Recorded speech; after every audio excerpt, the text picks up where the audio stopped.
I don't want to do on-the-spot interviews right now. You love to talk. I've seen you. Love to talk. So it's I love now. to talk and I love Fox 5.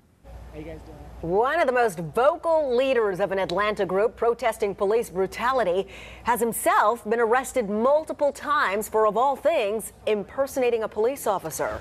Tyree Page is currently on probation after pleading guilty to a lesser crime of obstruction of a police officer. Fox 5 I-Team reporter Randy Travis talked to Page today about the irony of these criminal charges. That's right, Tanae and Russ. Yeah, Tyree Page likes to refer to himself as Sir Major Page, leader of Black Lives Matter of Greater Atlanta. His extensive court files offer another surprising description, though: cop wannabe.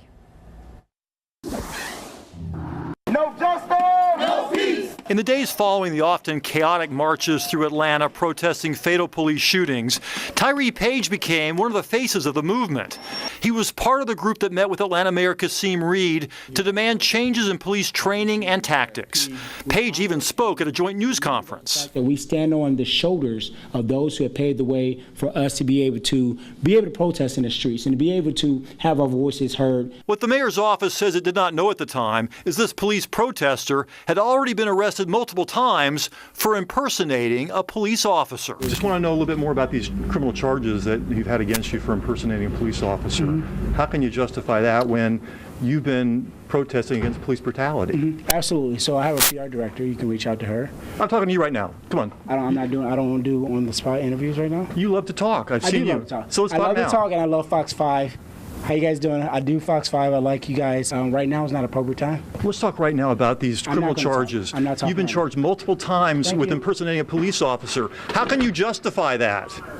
Page's public social media sites boast pictures of him decked out with weapons and tactical gear. In December 2014, Atlanta police charged him with impersonating a police officer when they found him at the Shell station on Joseph E. Lowry Boulevard wearing a replica of the Atlanta police officer uniform, Glock 45 automatic pistol, and other gear. According to the police report, he had a black female handcuffed in front of the gas station. Page said he was working security there. In October 2015, police reports say Page was again armed, wearing a bulletproof vest outside a MARTA station. He even demanded to see ID from a man who turned out to be an APD sergeant. The police impersonation charges even stretch into this year. According to court records, Page, quote, blustered his way past security guards here at the Sloppy Floyd building by claiming he was an FBI agent. The court records say he was carrying a gun. In fact, a witness at the Sloppy Floyd building stated Page had more weapons than I ever seen an officer wear. He ultimately was allowed to clear all 3 counts by pleading guilty to lesser charges of obstruction and carrying a weapon in an unauthorized location. Page is currently on 2 years probation. You protest police brutality. If you want to be a cop, why don't you just apply to one of these places? Page and the Black Lives Matter of Atlanta movement parted ways several months ago. Recently, he started his own group, Black Lives Matter of Greater Atlanta.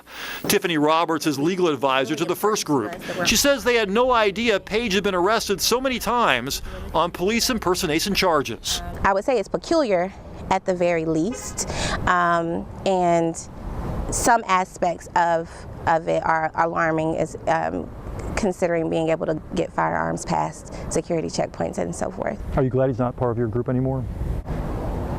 I'm happy that anyone who doesn't adhere to our principles chooses to do something else. Well, both the mayor's office and Atlanta police tell us Page's criminal record was, quote, not relevant in their decision to include him in a meeting with other protesters. They said it was a public meeting and anyone who wanted to join was welcome. So, Randy, has Page explained at all why he had all of this gear? In a couple places in the police report, Sine, he told police that the reason he had all this gear and the guns and all that was that he was a bounty hunter. He was a recovery agent. But you have to be registered with the local sheriff's department to be a recovery agent in Georgia. And we checked with Fulton and DeKalb, and he's not registered with them. Well, perhaps he will talk to us at one point about this. As you pointed out, he has likes liked to to talk in the back. He does like to talk. In recent past. All right, my friend. Thanks. Randy.